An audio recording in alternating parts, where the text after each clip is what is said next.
Okay, another two-part question because we're coming close to the finish here. Tricia, the last time we were together, you talked about something that really resonated, which was rigor. And I think both Joi and you recognize the importance of presence in a meaningful way, and not like the pump the gas situation, not always in a fancy way. So if you go to DTE and you're down in the town hall, there's a good chance that you're going to walk by Joi. If you go to Blue Cross Blue Shield of Michigan and you go to the cafeteria, there's a good chance you're going to see Tricia. You're going to see the CEO. You're going to see the president there. And everyone knows, I mean, that's like, thanks to Delta, that's my code, is you have to be present. So when did you realize the impact that would have? And then talk about the importance of the value of presence being in the cafeteria versus on a stage behind a podium. Yeah, so, well, I walk the halls of DTE routinely, and I came from the field. And I'll tell you a secret, and I'll deny it if you ask anybody, tell anybody. You know, most bad days in the field are better than any day in the office for me, to be quite honest. But I do believe it is important to be present with our team members. My Fridays, that's what I do. I'm deliberate about it. I schedule time to visit with our teams and just to meet them where they are, and we don't have a specific agenda. And I'm telling you, what I hear when I'm there is go see and be shocked at sometimes, and other times it's just the stories that they're telling about, you know, what they're proud of, what they're excited about, and how I can help. And that makes it real for me. And I pride myself on being approachable.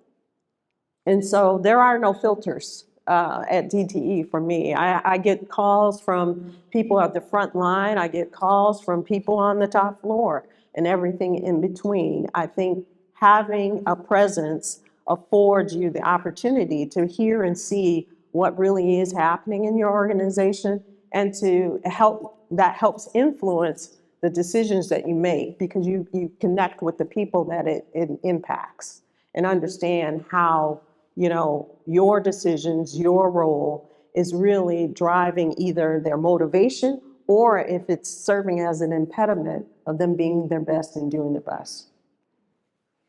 I agree with that fully.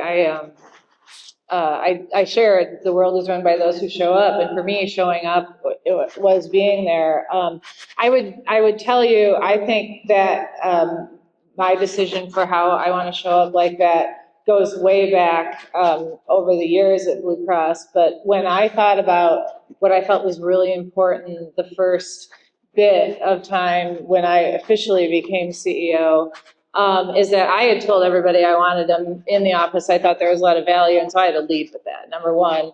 But it also goes back to 15 years in Lansing and coming up in the political environment, and I decided that I was going to wage a personality campaign.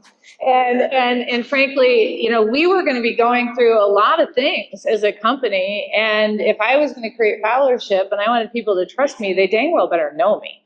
And so, you know, I showed up in the morning and stood at the top of the escalator where all the employees came in, and I shook hands, and I've done it in almost every one of our locations, and it's fun.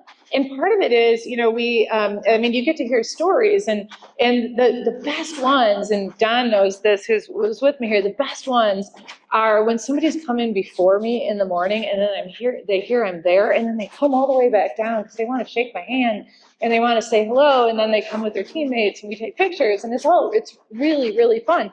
And I've probably taken 5,000 selfies doing that, you know, since January, and it's a lot of fun. But if you're going to create followership, people have to know you and trust you to be able to do that. And so some of that came out of just old school, you know, political campaign knowledge and building that followership.